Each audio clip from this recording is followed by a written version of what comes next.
Good evening and welcome to Daily Red Devil for all of your latest Manchester United transfer news and talk. I hope everyone is doing well on this Wednesday evening. We're back with another massive show to bring you guys this evening. But before we do that, please do smash a like on the video. Please do subscribe to the channel if this is your first time watching, and let's get straight on into it. So on the show tonight, we're going to be talking about the future of Amrabat, the future of Martial, and also reacting to the news that Sancho has officially moved to Borussia Dortmund. The deal is done.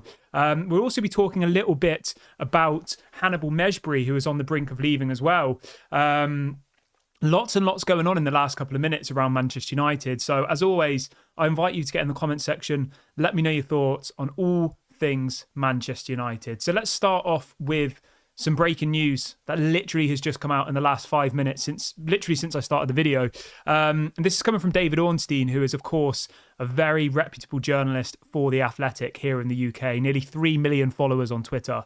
And David Ornstein is reporting the following. Sevilla are now advancing towards agreement to sign Hannibal on loan from Manchester United. Everton are still keen, but as things stand, Sevilla's offer favoured by Manchester United and by Hannibal. It says the deal is likely to include a high option to turn permanent plus a buyback clause. So we spoke about this on the show a couple of days ago, sorry, about what is Manchester United's plan? Why are we getting rid of all of these youngsters? You know, it looks like Pelistri's going. Now it looks like Hannibal's going.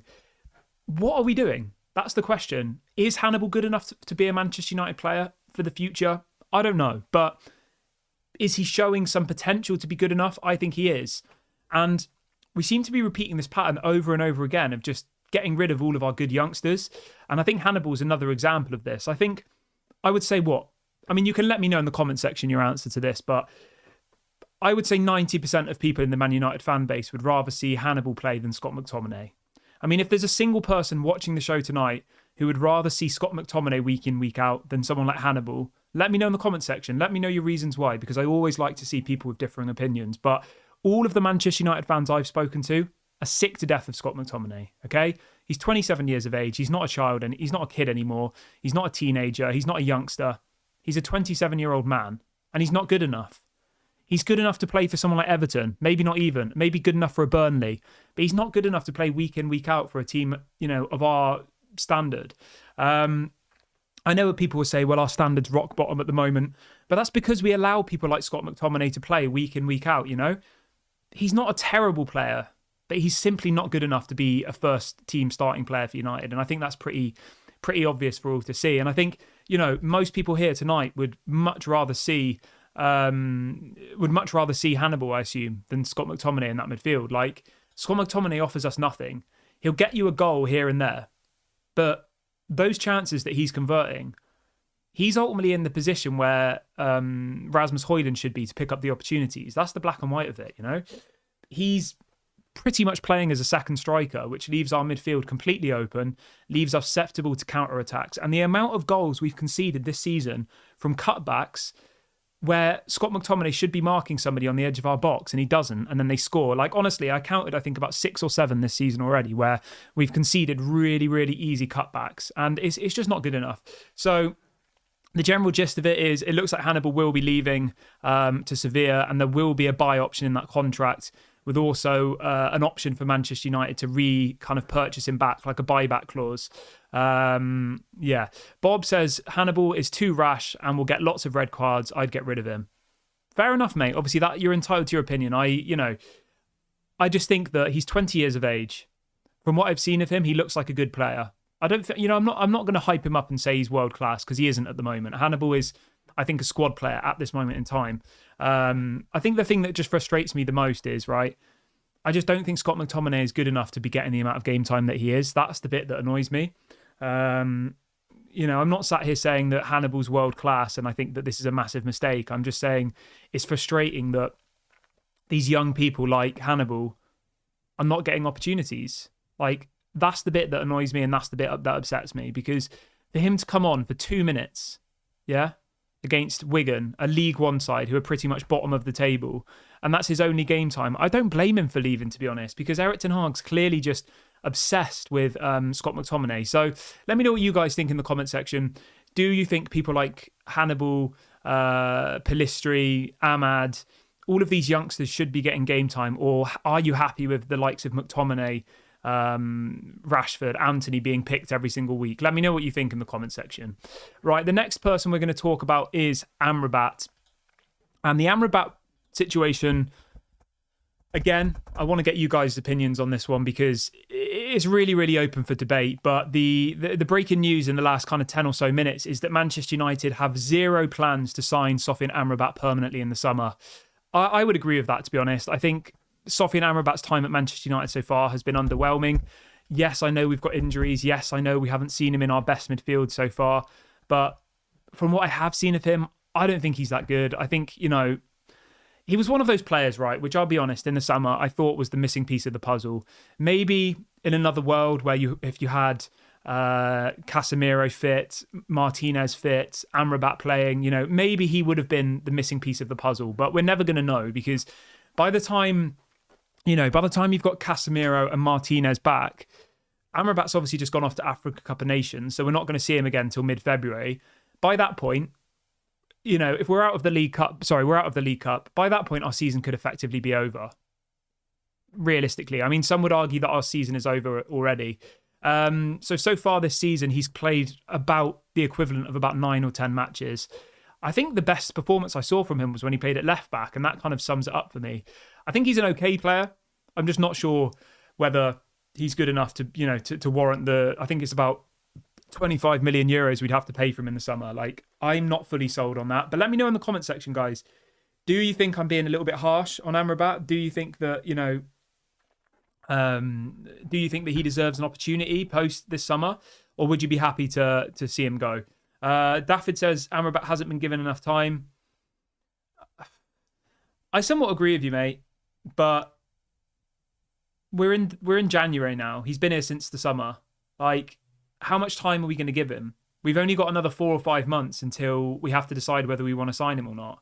And from what I've seen of him so far in the first 3 or 4 months, he's not really offered anything, has he? I genuinely don't think Amrabat has offered much so far, He's better than McTominay, I'll say that. He's definitely better than McTominay. He's shown me more than what McTominay can offer, but still, just because he's better than a player that should have been sold years ago doesn't mean that we should keep him. Lumen says, Kieran, is the Sancho loan deal more favourable than what we have feared? We'll talk about Sancho now, mate. But to be honest, the Sancho loan deal is exactly the same as what we spoke about a week ago. Manchester United are going to receive 4 million euros total package, okay? That includes his wages. That includes a loan fee. That's everything. 4 million euros. It's about £3.5 million. Jadon Sancho is on 250k a week at the moment at Manchester United, right? 6 months of 250k a week is around £6.5 million. So we're going to get 3.5 million from Dortmund, and then we'll have to pay Jadon 3 million out of our own pocket. So we're still covering half of his wage, which I guess some people would argue is better than nothing. He could have easily, I still don't think it's a very good deal is what I'm trying to get at. I think for us to be still covering half of Sancho's wage when he effectively is refusing to play, has disgraced the club. Like, it's a massive, massive embarrassment on Manchester United. And I really, really do hope that he's sold in the summer permanently. I pray that he goes to Dortmund, he does well, and Dortmund try and come back and buy him later on down the line, because that's what we have to rely on at this point, So Fabrizio Romano has said, Jadon Sancho to Dortmund, here we go, deal in place between United and Dortmund on loan. There is no buy option.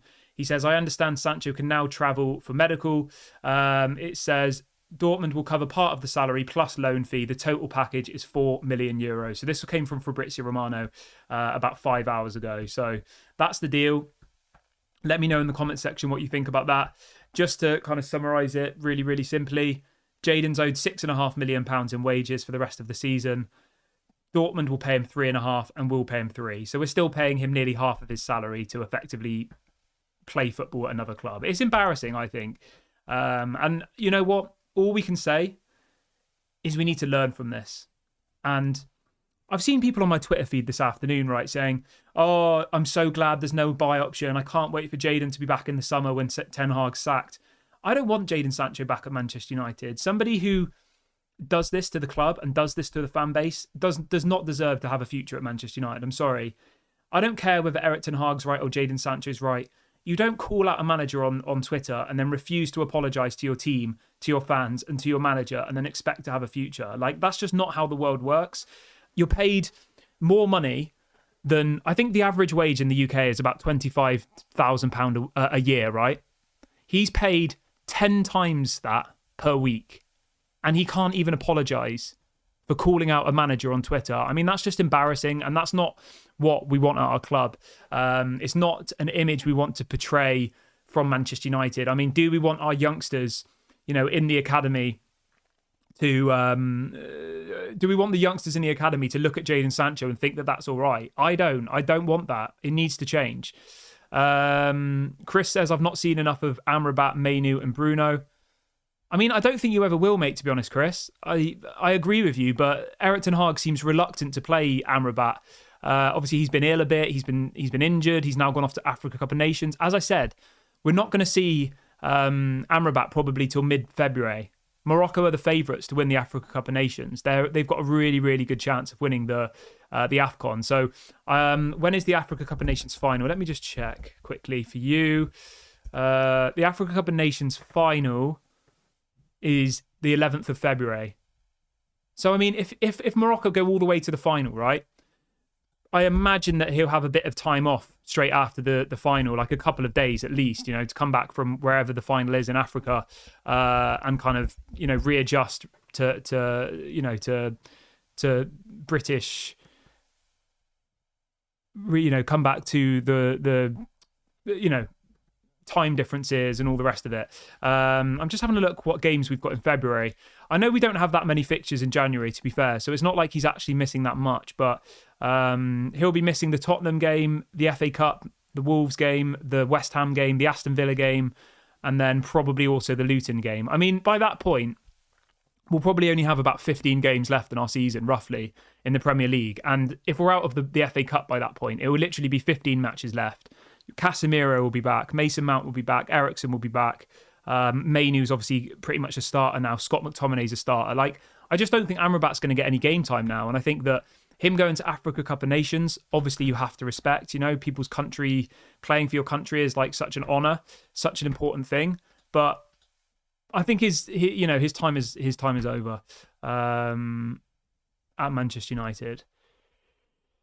Dafford says, not a good role. Sancho's not a good role model, turning up for training late and won't apologise. Yeah, I agree, mate, 100%. Richie says, Sancho, there's two sides to every story. YouTubers and media don't know the truth of exactly what went down. Mate, I understand what you're saying, okay?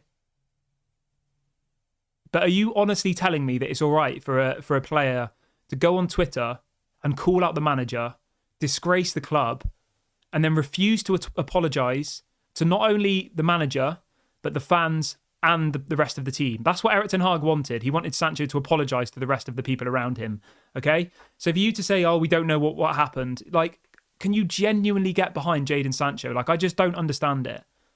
You're telling me that that's all right? Imagine if you went on Twitter now, right, and say you worked for, I don't know, BT, and you started slagging them off and all the rest of it. Do you think you'd still have a job? No, of course you wouldn't. Like, normal people working normal jobs don't do things like this because it's not allowed. It's not normal. And Jadon Sancho is not a normal person. He's on £250,000 a week. He's one of the, the highest paid players in the Premier League. Like, it's not acceptable. Sick Boy says, I'm hearing Dan Gore is going to play a lot more games this season. Would have loved Mainu, Gore and Hannibal against Wigan. I agree with you, mate. Obviously, Hannibal's now on his way to Sevilla. And I wouldn't be surprised if he ends up staying there, to be honest. Like, obviously, there is going to be this buy clause in the contract. And yeah, we'll have to wait and see. Nathan says, no matter what happened behind the scenes, you cannot call out the manager on Twitter. Mate, 100%. Just everybody who's in the Jadon Sancho camp, which seems to be one or two people in the chat, just listen to that comment. I mean, it's not exactly like that complex to get your head around. No matter what, you cannot call out the manager on Twitter. Like, just let that sink in for a minute. This guy, instead of thinking, I'm going to work harder, I'm going to give 150%, I'm going to stop being late to training, I'm I'm going to stop staying up till 5 in the morning on FIFA. I'm going to, blah, blah, blah. Instead of doing all of those things, he thought the best option here is to get on my Twitter and post a negative message about the manager, slagging him off. Like, how can anybody justify that? I just don't get it. And I think anybody who's, in the Jadon Sancho camp, you just have to remember that Erik ten Hag allowed Jadon Sancho those 3 months last year where he went to the Netherlands and had time away, because of supposedly, mental and physical problems that Jadon Sancho was going through. Like, that's what a proper manager should do. And Jadon Sancho repays him by slagging him off. He could have had that right-wing position at Manchester United. Antony is rubbish. He is. Let's be clear. Jadon Sancho had the easiest path to first-team football, I think, in any football club.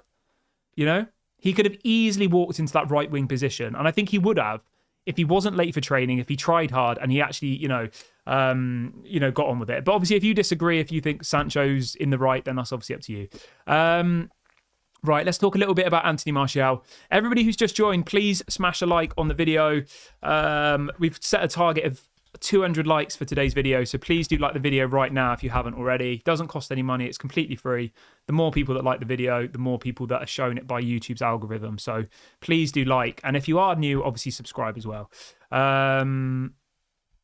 We'll stop talking about Sancho now, because I know some people are absolutely sick to death of him, which I am as well, of course.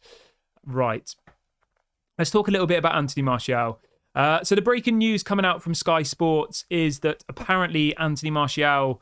this is coming out from The Athletic, and the headline is, Anthony Martial has rejected multiple approaches from 3 different clubs and intends to remain at Manchester United until the summer.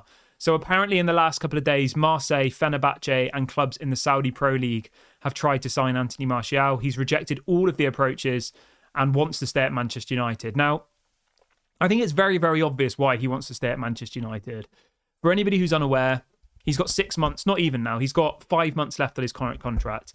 His contract expires in June 2024, in about 5 months from now. At that point, he'll be able to go to any club. Well, not any club. I mean, he'll be able to go to Fenerbahce, Marseille, like those types of clubs. He'll be able to ask for a massive signing on fee, and he'll probably be able to ask for quite decent wages. Whereas at the moment, he's in a difficult position because nobody's going to want to pay any money for him, because ultimately they know they can get him for free in 5 months. Nobody's going to match his 250 grand a week that United are going to pay him until June. And that's the situation he's in. So do I blame him? I mean, from a business perspective, what he's doing makes sense. But from a footballing perspective, he's been here for nearly 10 years, earning absolutely ridiculous money, offering next to nothing. And I think it's just a little bit embarrassing. But then at the same time, if someone said to me, you can go from Manchester United earning 250 grand a week to Fenerbahce earning 100 grand a week, what would you do? I mean, I think most people would probably say, I'll keep the 250 grand a week, knowing that in 5 months' time, you could get a massive signing on fee and still get that 100 grand a week anyway. Like, it's frustrating, it's annoying. And ultimately, this just means that we're not going to be able to sign anybody now, because what we've been hearing all window is that Martial needed to be got rid of in order to bring in a Guirassy, in order to bring in a Timo Werner, in order to bring in a Choupo-Moting. And I mean, even then, most people in the fan base were like, I don't want Choupo-Moting, I don't want Timo Werner, I don't want Guirassy. But now, we're not going to get any of them because he won't go. He knows that in 5 months he can, demand massive amounts of money. And that's just where we are. So it is frustrating. It's annoying. I don't really know what else to say. Am I happy about it? No. You know what, though? I will say this. Whilst players are still our players, I will back them. And I just hope and pray that Anthony Martial gives 150% over the next 5 months. I hope that he stays fit. I hope that he contributes. And maybe we go and win the FA Cup. And maybe in June we'll say, amazing, Anthony Martial has just scored the winner in the FA Cup. I mean, obviously this is hypothetical. We probably will get knocked out to Newport in the next round. But if he's staying and he's going to give 150%, which he hasn't done for years, so obviously this is a massive if.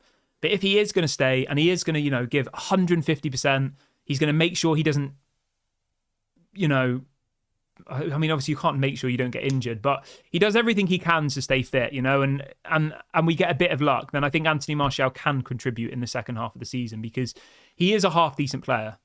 I just think on the amount of money he's on and his injury record and all the rest of it, I think it's pretty clear to see he doesn't have a future at Manchester United. But for the next 4 or 5 months, we'll have to wait and see what happens with that, won't we? Let's see. Nathan says, of course he's going to reject offers. He's on 250 grand a week. Plus, when he leaves on a free, he will earn another huge paycheck. Blame the idiots who gave him that stupid wage for nothing. Yes. Irvin says, do you think Rashford will leave soon? No, I think Rashford's here for the long run, mate. Rashford is part of the project. I think Rashford is the face and the brand of Manchester United. You know, he's got a big following. He does lots of stuff off the field, charity work. He's very well liked amongst, I think, a younger Manchester United audience. They look up to Marcus Rashford. I mean, rightly so. Yes, he's been rubbish on the football field this season, but he does do a lot of amazing things off the field. And I think, you know, he is an inspiration for his off-the-field activities. Now, I know everybody in this chat cares about football, not about whether Marcus Rashford is out feeding the homeless or what charity work he does. But from a brand's perspective, obviously you have to look at Marcus Rashford and think, you know, fair play to him. He is an asset at the end of the day. And whether he's scoring goals or not, I know this is going to sound a little bit stupid and some people will find this frustrating, but Marcus Rashford goals isn't the only piece of the puzzle here. It's the Marcus Rashford brand. He's the boy from Manchester. It's that he's come through the youth academy.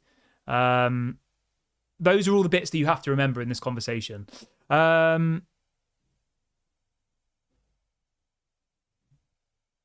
Maup says lots of exit, but where's the new signings, mate? I don't think there's going to be any new signings. To be honest with you, I really, really don't. I think we are where we are. We're stuck in a very, very difficult situation, and I think we just have to hold out till the summer. Now, I think in the summer our budget will be quite healthy because I think obviously Casemiro will probably be moved on in the summer, and so will Varane. Whether that's right or wrong, that's up for debate. But I think once we get rid of some of these players on higher wages, we will then have the opportunity to go and re-enter the market. And I think the summer will be really, really big for Manchester United. I think we will see quite a few players joining. You know, the likes of Todibo will obviously be top of the list. Maybe you go for somebody like, a striker we need desperately. You know, is there a world where United try and sign Victor Osimhen? Like, who knows? Who knows what's going to happen? But I'm going to wrap the video up there, guys. Thank you so much to everyone who has joined me on the show this evening. Hope everyone has a good evening, whatever you get up to. Please don't forget to smash a like on the video before you leave.